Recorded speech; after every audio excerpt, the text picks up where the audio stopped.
안녕하세요. 최강 내공의 머니쇼에 오신 걸 환영합니다. 저는 진행자 최강 내공입니다.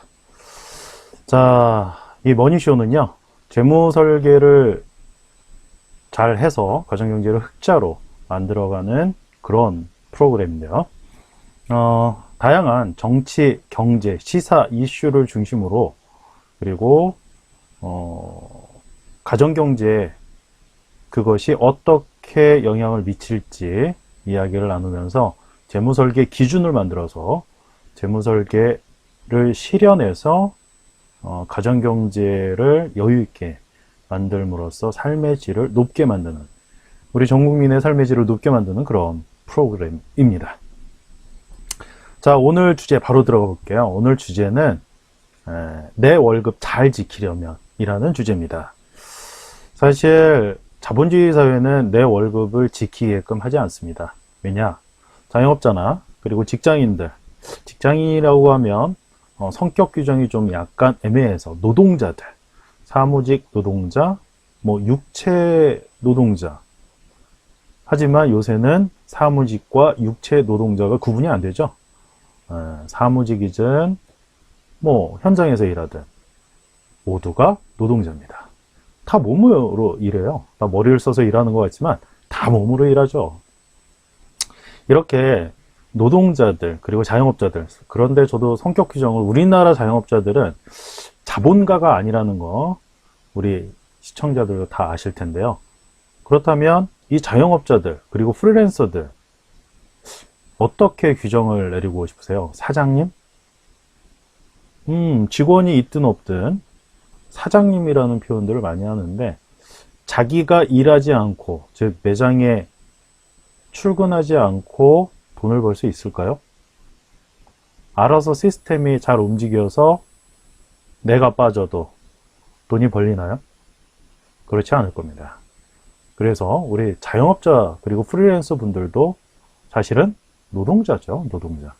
그래서 이렇게 매달 돈벌이를 하지 않으면 안 되는 분들, 그런데 월급을 받으면, 그리고 매출이 나와서 순소득이 발생을 하든 그 순소득, 월급 매달 잘 지킬 수 있을까요? 자본주의 사회는요, 소비시장이 커갈 때만 존재하는 사회입니다. 자본주의라는 것 자체가 매년 성장을 하지 않으면 무너지는 사회거든요. 꼭 그럴 때마다 전쟁이 일어나지 않습니까? 자신들의 이익을 위해서 수없이 많은 사람들을 죽이고, 그리고 건물을 파괴하죠. 그리고 시스템을 파괴합니다. 인프라도 파괴하고요. 그럼 다시 건설을 해야 되죠. 다시 시스템을 정비해야 되죠. 인구는 줄었으니 다시 출산을 해야 되죠. 그러면서 다시 자본주의를 돌려가는 그런 과정들이 있습니다. 그렇기 때문에 내 월급을 잘 지켜가는 것, 이게 가정경제에서는 가장 어려운 일입니다. 왜? 우리는 자본주의 시스템 안에 살고 있기 때문에 그 프레임을 벗어나기 정말 어렵습니다. 그럼에도 불구하고 우리들은 월급을 잘 지켜야 되죠. 왜? 대한민국은 OECD 국가 중에서 복지 혜택이 가장 적은 나라. 사실은 복지 혜택을 거의 안 주는 나라라고 볼 수가 있습니다. 따라서 정치 경제적으로, 그리고 정치적으로는 직접 정치를 통해서 이런 복지 정책을 더 크게 만들고 더 다양하게 더 좋게 만들어내는 작업을 우리가 직접 지역에서, 사는 곳에서 해야 될 필요가 있고요. 이거를 잘 해내야만 내 월급을 잘 지켜낼 수 있다는 거는 우리 시청자분들 다 아실 겁니다. 자, 그런 것에다가 우리 개인들도 스스로 관리를 잘해야 돼요. 아직은 그렇게 되지 않았으니까. 그렇죠?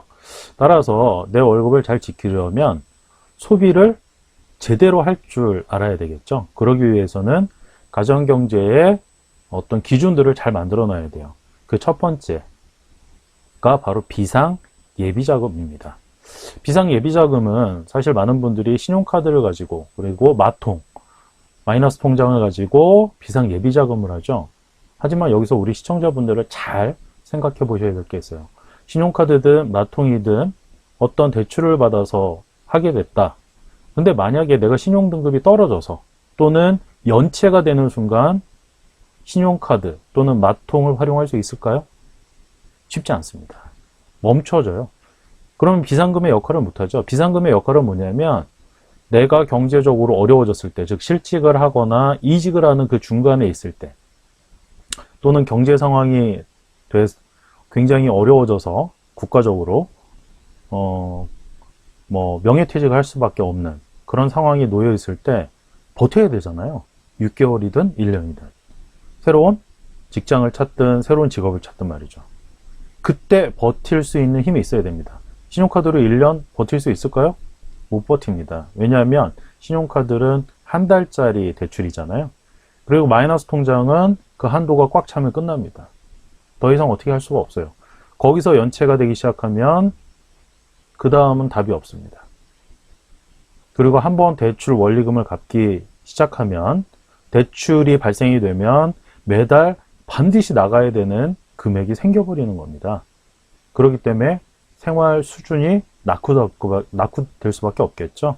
따라서 비상예비자금은 신용카드, 마통, 그 다음에 단기대출 이런 거 갖고 하시면 안 되는 거죠. 왜? 진짜 긴급시에 요하는 거니까. 따라서 비상예비자금은 현금성 자산 또는 현금이어야 됩니다. 따라서 은행의 예적금 이런 곳에 당장 찾아서 쓸 수 있는 투자 상품에도 안 되죠. 이렇게 해야 되는데 어떻게 해야 되느냐? 경제 상황이 좋을 때, 즉 성장률이 계속 크게 발생할 때는 3개월에서 6개월치 정도 실직을 대비한 비상금을, 비상예비자금을 준비해 놓으면 되고요. 지금처럼 저성장에 들어갔을 때는 6개월에서 길면 12개월까지도 버틸 수 있는 그런 비상예비자금이 준비되어야 합니다. 비상예비자금은 간단하게는요, 매월 지출되는 금액의 6개월치에서 12개월치입니다. 생활비라고 얘기하면 안 돼요. 생활비 플러스 보험료, 세금, 그쵸? 그리고 저축하는 금액까지. 근데 비상시에는 저축을 계속 할 수가 있나요? 못하죠. 그러니까 그때 저축 금액은 빼야 됩니다. 하지만 보험은 멈추게 되면 실효가 나서 못 쓰게 돼요. 그래서 보험료는 꼬박꼬박 나가야 됩니다. 그렇죠? 그리고 보험은 아시겠지만 저축이 아니라는 거. 따라서 세금, 보험료, 생활비까지 다 매달 들어갈 수 있게끔 준비해가는 과정이 필요합니다. 여기서 중요한 거, 우리 시청자분들 많은 분들이 또 갯돈을 보이실 텐데 갯돈 붓는 것도 비상시국에는 멈춰야 되겠죠. 없는 돈에 빚내서 갯돈 부을 수는 없잖아요. 바로 그런 것들 좀 정확하게 우리 시청자들은 좀 살펴보셔야 될 것 같습니다. 따라서 비상예비자금은 월 고정지출 플러스 그 다음에 변동지출, 소비지출이겠죠. 거기에 소득세를 뺀 그런 금액의 3개월치에서 6개월치, 길게는 12개월치를 현금으로 준비해 두셔야 되겠습니다. 사실 이게 준비되지 못한 사람과 준비된 사람의 차이는 아주 큽니다. 이게 핵심이에요. 그렇기 때문에 첫 번째로 말씀을 드리는 거고요. 다음 두 번째는 부채입니다. 내가 부채를 적당하게 잘 보유하고 있느냐 또는 아예 없느냐. 그래서 갚을 게 없다. 그러면 완전히 여유로운 삶이 되겠죠. 보통 부채가 제로가 되는 타이밍을 제가 재무설계 측면에서는 은퇴 시점입니다. 은퇴할 때 부채가 없어야 돼요. 근데 대한민국 통계청에 나온 거에 의하면 은퇴 후에도 대략 한 5천만 원 정도의 부채가 있는 분들이 대다수입니다. 이게 안타까운 현실인데요. 그렇기 때문에 부채를 어느 정도 잘 져야 되느냐, 만약에 없는 게 제일 낫지만 있다고 한다면 어느 정도 져야 되느냐, 뭐 한 4가지 정도로 이 비율을 볼 수가 있는데요. 처음에는 생활비나 이런 거 할 때 갑작스럽게 부족해서 쓰는 소비자 부채가 있습니다. 요거는 뭐 이 빚을 갚았다고 해서 재산이 늘어나는 게 아니라 소비 지출할 때 돈이 없어서 쓰게 된 것들. 특히 이제 뭐 남성들 중에서 사회 초년생인 분들이 결혼하기 전에 카드빚 같은 것들 많이 지죠. 근데 그 카드빚을 통해서 뭐 재산이 늘어나는 게 아니라 대부분 술값, 뭐 유흥비, 뭐 이런 쪽으로 만약에 나간다면 그거는 남는 게 아니잖아요. 물론 즐거움은 남습니다. 그것까지 부정하려고 하는 게 아니고요. 따라서 이렇게 소비 지출에 나가는 것들인데 이거를 대출받아서 썼을 때 소비자 부채라고 하고요. 이 소비자 부채 비율은 아무리 많아도 순소득, 세금을 제하고 통장에 들어오는 돈의 20%를 초과하면 안 됩니다. 즉 300만 원을 받으면 얼마를 초과하면 안 된다고요? 예, 60만 원을 초과하면 안 됩니다. 근데 60만 원 초과 안 할까요? 자, 200만 원 월 소득이 발생이 됐다. 그럼 40만 원을 초과하면 안 됩니다. 초과가 안 될까요? 야, 요거 생각을 좀 해봐야 됩니다. 자, 초과가 안 된다고 해서 재산이 모여질까요? 자산이 모여질까요? 그렇진 않습니다. 자, 두 번째는 한국 사회에서 가장 힘든 부분인데요. 아마 전 세계적으로도 마찬가지일 거예요. 자본주의 사회에서는 주거 관련 부채 비율이 굉장히 높습니다. 특히나 한국은. 왜냐하면 서울 수도권 지역의 아파트 가격 정말 비싸잖아요. 그거 게다가 주거 비용 그리고 대학가 근처에는 원룸 뭐 이런 거 기숙사 비용이 너무 비쌉니다. 네, 우리나라는 불로소득 왕국이에요. 부동산 불로소득. 왜 뭐 양심도 없어요. 자기는 일하지 않았는데 거저 얻어먹는 거죠. 바로 이 주거 관련 비용이 굉장히 많이 나갑니다. 이 부채 비율을 줄여내야 되겠죠. 총 소득의 28%를 초과하지 않는 범위 내에서. 자, 보세요. 소비자 부채 비율은 순소득의 20% 넘지 않아야 되겠죠. 월급이 200만 원이면 40만 원을 넘어가면 안 되고요. 그리고 주거 관련 부채 비율도 예를 들어서 200만 원 월급이라면 60만 원 30%에 30%로 계산을 해본다면 60만 원을 넘어가면 안 될 겁니다. 근데 여기서 40만 원, 60만 원 벌써 더했죠? 그럼 벌써 100만 원이에요? 그럼 200만 원 월급에 소비자 부채 비율과 주거 관련 비용으로 100만 원이 날라가. 그럼 나머지 100만 원 갖고 생활을 해야 되잖아요. 돈도 모아야 되고. 그렇죠? 굉장히 힘든 상황이라는 겁니다. 그리고 이 소비자 부채하고 주거 부채 요 두 개에 관련된 비율을 합친 것을 총 부채 비율이라고 하는데요. 매달 나가는 총 부채 비율, 원리금 상환 비율이 총 소득의 36%를 넘어가면 안 된다는 겁니다. 위험하다는 거죠. 대략 한 40%로 본다면 200만 원 월급에 80만 원을 넘어가면 이 가정경제는 파산으로 가는 위험이 존재한다는 겁니다. 그리고 이렇게 되다 보면 총 자산 대비 총 부채 비율. 조금 전에는 월 현금 흐름이었다면 이제는 내가 갖고 있는 전체 자산 내에서 차지하는 빚이 얼마냐? 40%를 초과하면 위험하다는 겁니다. 근데 많은 분들이 집 살 때 이 40%에서 60% 정도 빚내서 집을 사잖아요. 모아놓은 돈이 없으니까. 그래서 점점 가난해지고 우리나라 자영업자들은 힘들어지는 겁니다. 뭐 때문에? 다주택자들, 다주택 투기자들 때문에 그렇습니다. 이런 사람들이 집값을 계속 올려요. 그렇기 때문에 이렇게 됩니다. 총 자산 대비 총 부채 비율에서 소비자 부채 비율은 그렇게 높지 않습니다. 주거 부채 비율이 대다수예요. 한국 사람들은 그렇게 과소비하는 나라가 아닙니다. 그럼에도 불구하고 소비를 해야 경제가 성장하는데 주거 관련된 부채 비율에 들어가 버리다 보니까 집담보대출이잖아요. 주택담보대출. 그러다 보니까는 자영업자들한테 쓸 돈이 없어요. 가서 먹고 마시고 뭐 사고 해야 될 텐데 대출 원리금 갚느라고 그게 됩니까?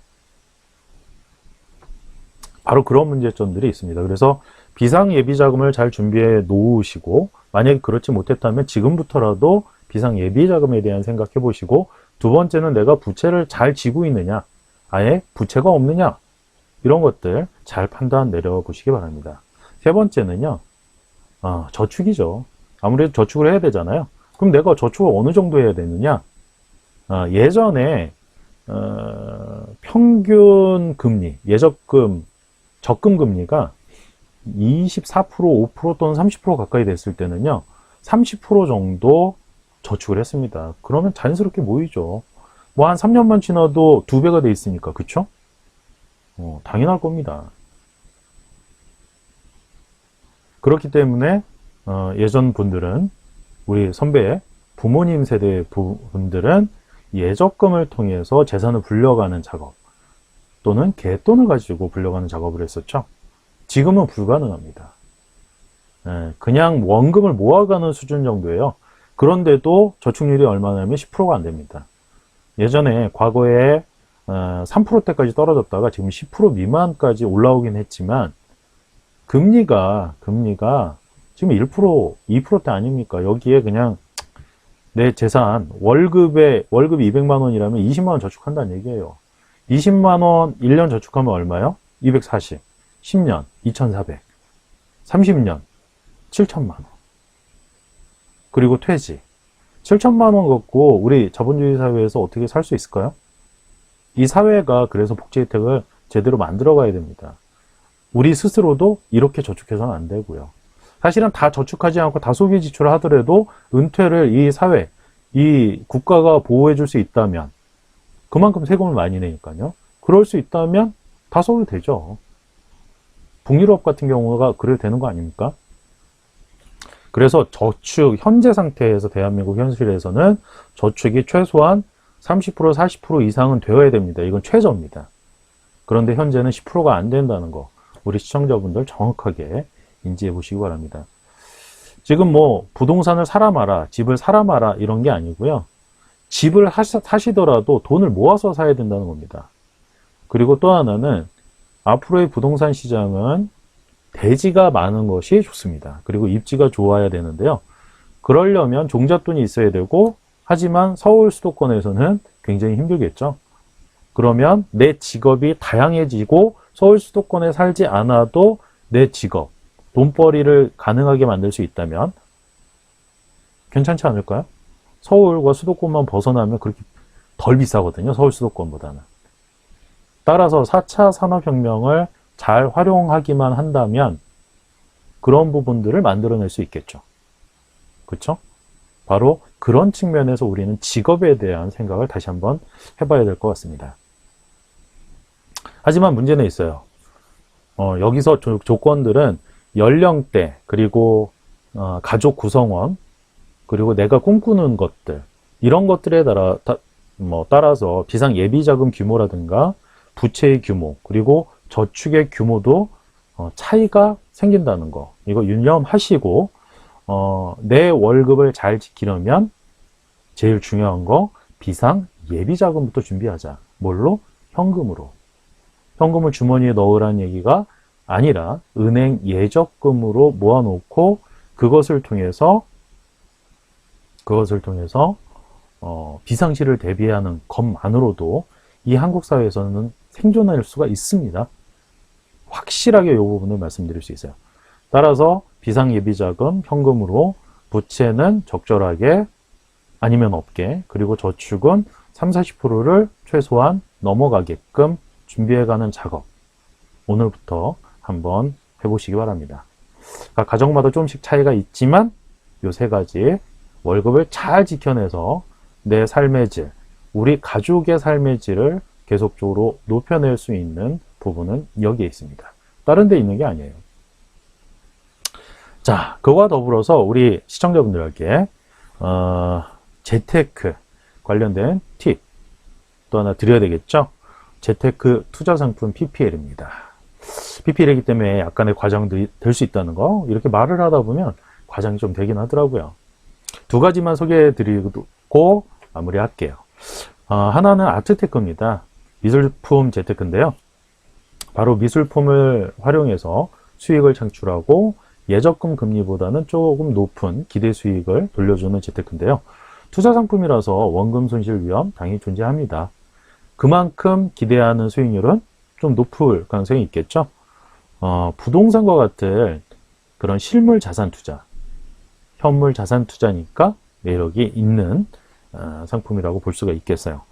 그리고 미술품은 그 특징이 가격의 하방 경직성이 존재하기 때문에 조금 더 안정된 투자 상품이라고 볼 수도 있고요.